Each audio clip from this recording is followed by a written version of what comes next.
I want to speak on a slight misconception that people have about terms like non-doership. So it is the case that the true self does not do anything, nor can it be said to experience anything.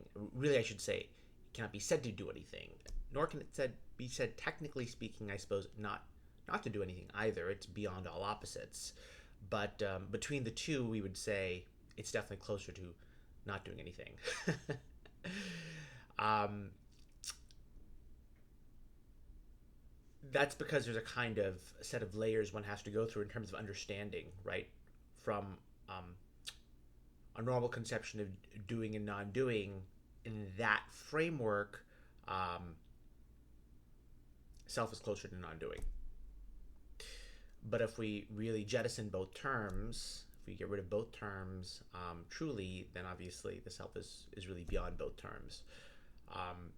But anyhow, non-doership is, for all practical purposes, a truth, a truth of the self. Now, a lot of seekers take this to mean that they therefore should not do anything. That they should try to imitate this non-doing.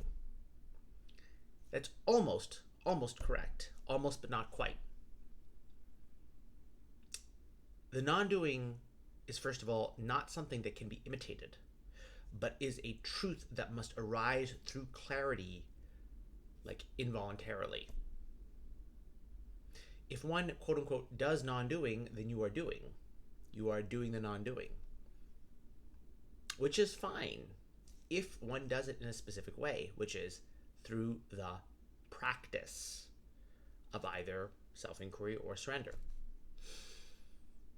Surrender, though it is by its very name implying a kind of not doing, is in fact for the seeker very much a doing. It is doing of a very specific kind of effort. It is the effort to remain vigilant and to continuously recognize your own existence as not being the particular experience that you're going through right now, whatever that experience may be, whether it be thoughts or feelings or perceptions or whatever that is. This continuous effort to wake yourself up.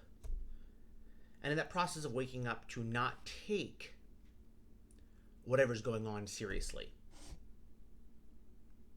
And because you don't take whatever's going on seriously, therefore you not expend anything called willpower towards it. However, you would expend willpower towards the practice. So you must, so long as you feel yourself to be a seeker, so long as you feel yourself to be even given the choice of whether to do or not to do, you must do, but you must direct your doing towards the practice. As a result of which,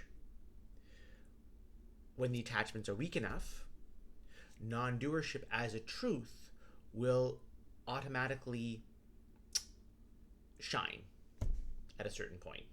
That is to say, your illusion of doing anything, of having a choice in anything, will by itself disappear by itself. It's not a choice you make. It will happen by itself. So this idea that non-doership means that one should hesitate to do anything at all is wrong. It's almost correct, but not entirely correct. One must do one thing, which is the practice. From many things to one thing. And from one thing, grace descends, and then you go beyond. And if it goes, if it happens for a moment, we call that a glimpse, right? In that glimpse, you could say, technically speaking, during that time of the glimpse itself, technically speaking, you would say, there's no choice. You don't experience yourself as making choices. But then as soon as you ask yourself, at the very moment, you can ask yourself, yeah, but now should I be doing? Now you should be doing. You should be doing the practice.